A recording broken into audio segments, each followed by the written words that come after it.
Hey, what's up guys? Welcome back to another video. This time a review of set 70748, the Titanium Dragon. This released all the way back in 2015, so it's now 10 years old. It obviously released for the Tournament of Element sets for Ninjago, that wave season. And came with 3 figures right there and 360 pieces, and it retailed for $40 back in the day. I picked this set up for $46 used. So used, you can get it for about retail price on Bricklink, and I will leave the seller I got this from down in the link below. They're a smaller store set selection wise, but maybe they have something you want. So I leave it down below every time I get a retired set. There's currently 35 available on Bricklink. The average price used is around $40, and the average price new is over $100, with the cheapest available listing being $80. So if you want it new, you're gonna pay at least double, if not a little more than double, for the set. But going on to the figures, first off, the Anaconda Warrior looks very nice. I'm very happy to have him. Comes with his special molded sword, which I was glad to see. I wasn't sure if he would or not, but he obviously did. Very nice, obviously molded tail. That's common with a lot of the Serpentine, especially the generals back in the day. Very nice molded head as well. Those red eyes look very nice. And then you can remove the head, and this is a very nice molded armor piece. And then just some really nice printing all around. 2 snake heads on the belt, some chains, some tattered cloth, and then on the back just some straps. And all in all, a really phenomenal figure. Honestly, has to be one of the coolest enemy factions in Ninjago, especially figure-wise, I would say.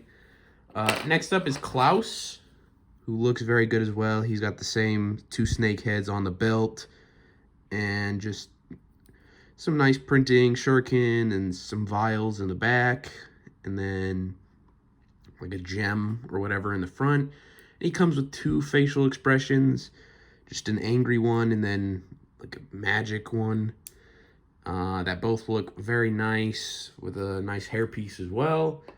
And then my favorite of the figures, Zane in his season 4 second half suit, which these are my favorite suits, and I'm glad to finally have a figure of one of them. And Zane particularly, I really like in his titanium ninja getup. Symbol of ice right there, a couple shurikens tucked in the belt.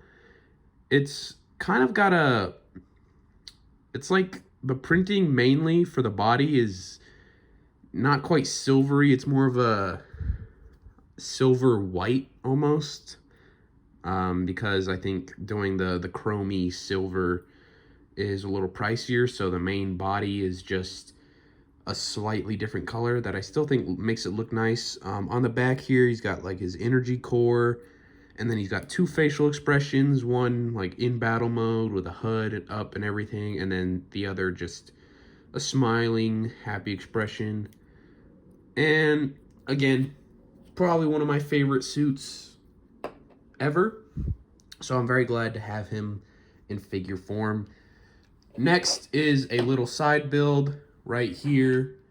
It's just a little snake head protecting a little key, and then some nice stickers that were put on by the seller, which thankfully all the stickers were put on nicely, so that was good to see.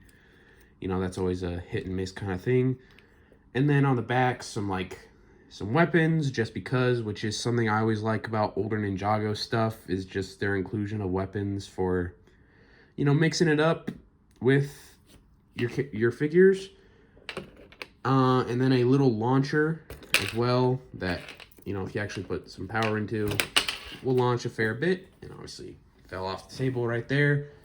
But it's a fun little feature, not a major thing. Obviously, the main draw is the dragon, which I'm quite a fan of. I've collected a fair few Ninjago dragons, and I will say this is one of my ones I like a bit more. I like the solid four-legged design. I always like the blade wings.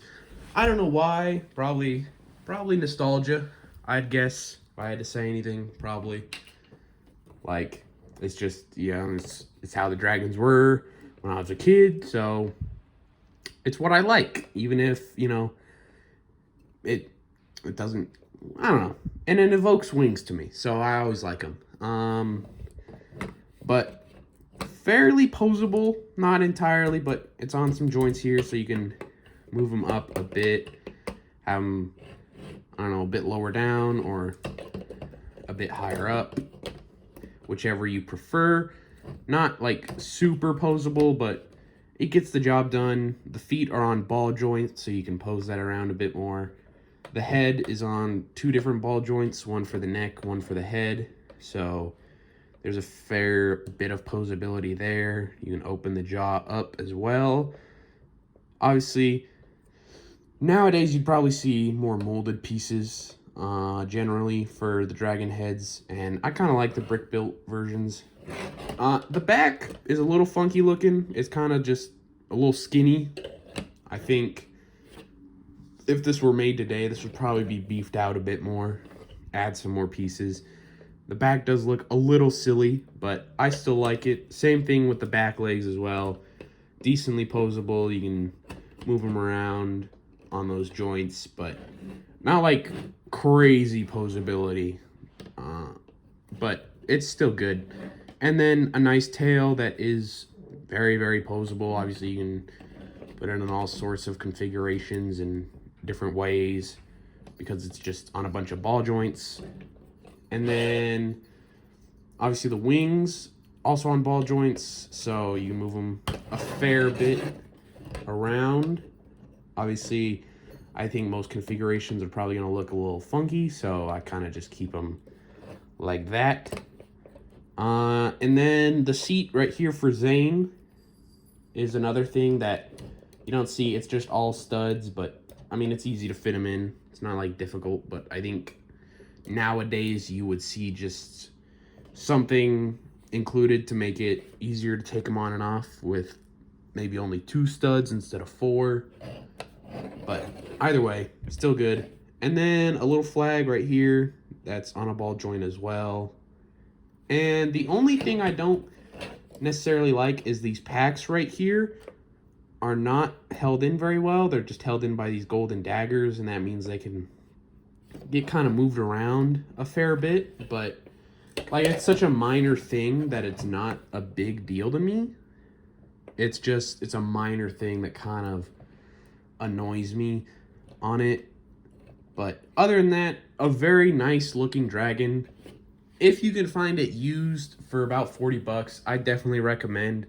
However, I don't necessarily think this is worth spending $100 to get it new, unless you just really like it and $100 is like nothing to you, or it's just completely worth it, then go for it. But personally, I'm glad I got it used in a good condition as opposed to spending over double for the same set.